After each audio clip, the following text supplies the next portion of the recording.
Siapa yang tahu dan siapa yang tidak bayangkan? Kita bicara seperti itu, sementara di depan rumah dinas anggota DPR berjajar mobil polisi dan polisi dan security di dalam situ. Bisa Anda bayangkan? Tangis Reza mengalir deras tudingan miring yang kini berbalik ke arah Reza. Reza lagi-lagi tampil dengan citra seorang ibu yang kesulitan bertemu dengan buah hatinya sendiri, Zahwa dan Alia.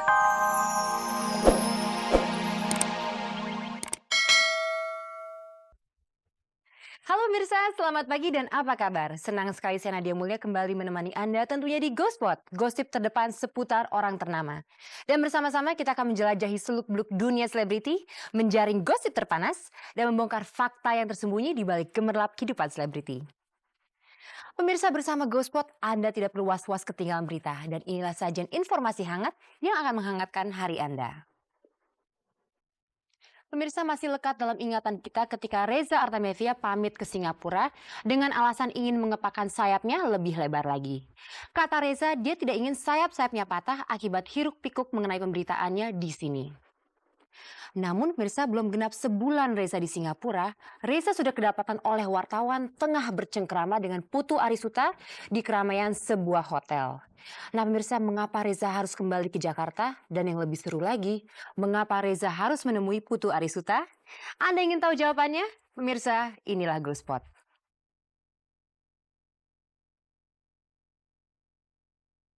Belum juga 1 bulan tinggal di Singapura, Minggu malam lalu Reza tertangkap kamera salah satu wartawan infotainment tengah bercengkrama santai dan penuh canda tawa bersama IGD Putu Arissuta di restoran Jepang Hotel Hilton, Jakarta.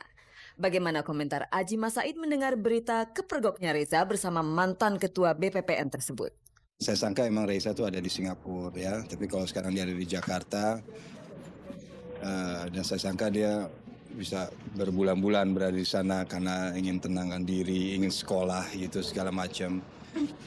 Nah jadi saya juga bertanya gitu sebenarnya ya apa sih maunya. Reza berkali-kali bilang media terus mengulik-ulik kehidupan pribadinya padahal Reza dalam keadaan diam dan pasif.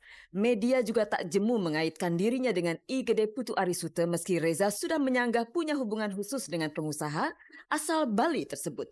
Kalau sudah begini, apakah bantahan mantan istri Aji Masaid ini masih manjur? Lega sebenarnya, lega. Selama ini kan mungkin publik memberikan satu opini buat saya itu yang kurang begitu positif ya. Tapi setelah terbukti bukan oleh saya sendiri yang memberikan satu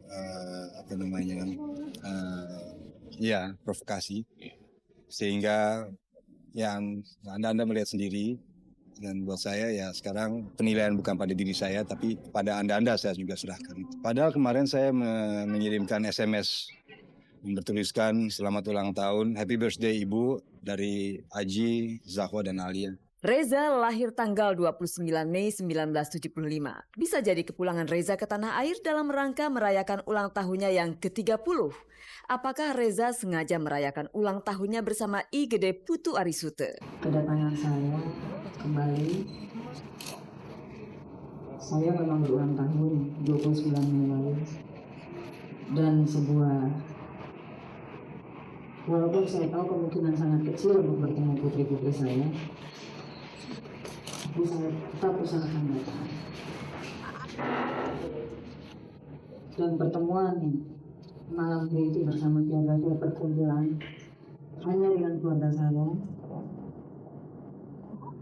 di mana Padepokan sendiri tidak mengetahui.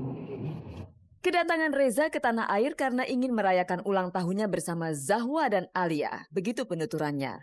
Lalu kenapa Reza justru menghabiskan malam ulang tahunnya selama lebih 2 jam bersama IGD Putu Arissuta? Apakah saya salah menyatakan saya kembali dan saya ingin berjumpa dengan dan berkumpul dengan anak-anak saya dan keluarga saya di satu ruangan. Kalau saat itu kemudian saya kebetulan bertemu dengan Putu Arissuta, itu adalah suatu hal yang bukan untuk menunjukkan atau bermaksud dengan unsur kesengajaan. Siapa yang peduli? Siapa yang bisa bayangkan di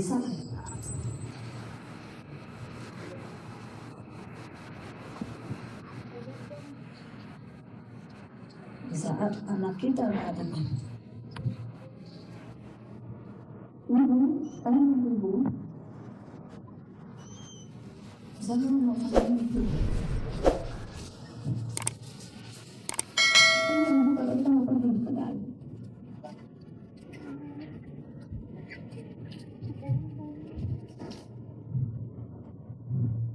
Siapa yang tahu dan siapa yang tidak bayangkan?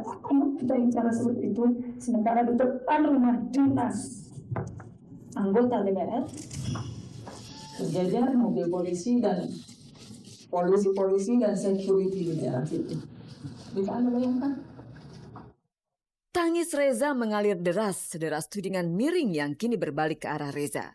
Reza lagi-lagi tampil dengan citra seorang ibu yang kesulitan bertemu dengan buah hatinya sendiri, Zahwa dan Alia. Sayangnya, citra sebagai ibu yang terpisahkan dari anak-anaknya itu kini harus berlawanan dengan fakta kepergoknya Reza bersama lelaki yang selama ini dicurigai sebagai orang ketiga di balik perceraiannya dengan Ajima Said. Tidak ada satu hal yang spesial, baik Bapak Arista sendiri, saya kebetulan dulu lagi santai dan kebetulan bertemu di daerah yang situ. Yang kumpul bersama keluarga saya, kami undang karena pas ketemu. I Gede Putu Arisute bahkan seolah telah menjadi bagian dari keluarga besar Reza. Menurut mantan pengacaranya Damayanti Singgih, sarjana hukum.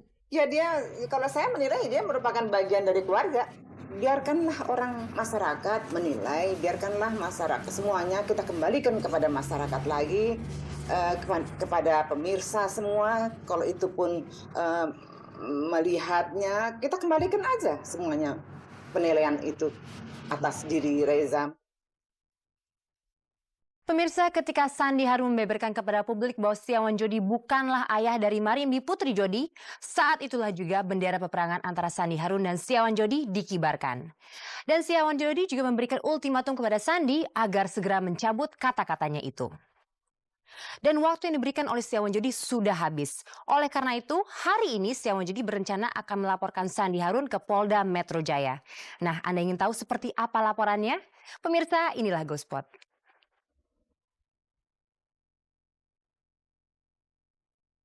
Batas waktu bagi Sandi Harun untuk menarik kata-katanya soal Marimbi Putri Jodi bukan anak Setiawan Jodi sudah mencapai deadline. Kesabaran Jodi pun sudah habis. Langkah selanjutnya, Jodi hari ini berencana akan melaporkan mantan istrinya itu ke Polda Metro Jaya. Poin apa saja yang akan dilaporkan pihak Jodi? Ya, saya akan melaporkan karena statement dia menyatakan bahwa anak itu bukan anaknya Mas Setiawan Jodi dengan dirinya, tetapi anak daripada Mas Tommy. Berarti dia telah melakukan perbuatan menghilangkan atau menggelapkan asal-usul anak. Itu merupakan suatu tindak pidana. Yang kedua juga melakukan perbuatan pencemaran nama baik serta perbuatan penghinaan. Boleh aja, nggak apa-apa. Itu kan hak saya, hak mereka masing-masing itu. Saya punya hak, mereka juga punya hak. Saat ini saya nggak punya apa-apa, saya cuma punya Tuhan aja. Sandi tidak gentar apabila Jodi akan memperkarakan masalah ini. Bahkan Sandi menantang pihak Jodi untuk melaksanakan tes DNA pada diri Marimbi. Iya, nggak ada masalah. Tes DNA itu bukan menentukan. Itu hanya merupakan salah satu alat bukti. Jadi jangan sampai salah. Tes DNA itu bukan menentukan anak itu anak siapa. Itu hanya merupakan salah satu alat bukti. Apakah nanti diyakini oleh hakim atau tidak. Padahal jelas-jelas itu anak dilahirkan dalam perkawinan dengan Mas Jodi itu. Entah mengapa tiba-tiba Sandi membeberkan soal Marimbi kepada publik. Sandi pun perlu untuk menjelaskan pada publik bagaimana hubungannya dengan Tommy Soeharto selama ini yang sudah terjalin sejak tahun 1985. Oh, tahun 85 nggak ada, baru cuma kenalan aja. Gitu. Now, saya lagi ada show, turun tangga, salaman, ada yang mau kenalan, terus salaman, terus saya pergi udah. Ya, saya ngelihat Playboy malas, jadi saya pergi gitu. Terus tahun 93 diajak sama mantan suami saya yang pertama ke bisnis di London, ketemu mantan suami saya yang kedua. 93, 94 baru saya dekat. Lantas apa komentar Rani Jodi soal status adik tirinya itu? Ya senormalnya manusia aja lah, bagaimana. Saya tidak usah berkomentar, pasti yang melihat kita pasti tahu rasanya bagaimana.